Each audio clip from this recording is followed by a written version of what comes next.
Γεια σας. Σήμερα θα δούμε το σύστημα λίπανσης ενός τετράχρονου κινητήρα. Εδώ βλέπουμε στην εικόνα έναν κινητήρα σε τομή και τι βλέπουμε? Εδώ κάτω έχουμε το κάρτερ και εδώ έχουμε τα 4 λίτρα λάδι. Μια η αντλία εδώ η οποία απορροφάει το λάδι, το στέλνει στο φίλτρο του λαδιού και από εκεί, αφού το έχει καθαρίσει, το στέλνει παντού, δηλαδή πάνω στο κεντροφόρο και πάει κάτω επίσης στον στροφαλοφόρο άξονα, λαδώνει εδώ τα τετρεβικά μέτρα, τις μπιέλες, τα πάντα.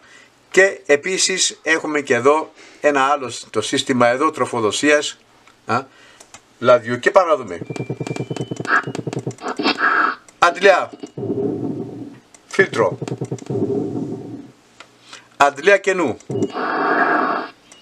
υδραυλικό σύστημα, διακόπτης πίεσης.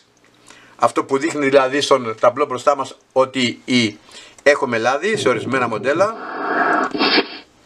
και βλέπουμε και οι θερμοκρασίες του κινητήρα κάτω, δηλαδή το λάδι μετά από 5, 10, 20, μια ώρα, 2 ώρες λειτουργία, το λάδι ζεσταίνεται και βλέπουμε τις θερμοκρασίες τους. Λοιπόν, το κάρτερ κάτω έχει μια θερμοκρασία 80 έως 150 βαθμούς Κελσίου.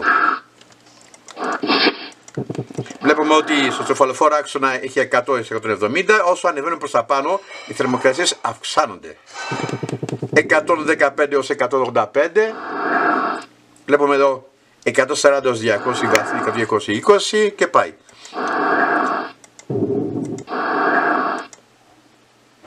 Βλέπουμε ότι εδώ πάνω είναι από 180 έως 300 και πάνω στο κομβίο, αφού βλέπουμε ότι έχει λαδώσει όλο το σύστημα, πέφτει η θερμοκρασία στο 80-110. Γιατί εδώ γίνεται η έκρηξη της ανάφλεξης και αυτές οι θερμοκρασίες είναι μεγάλες.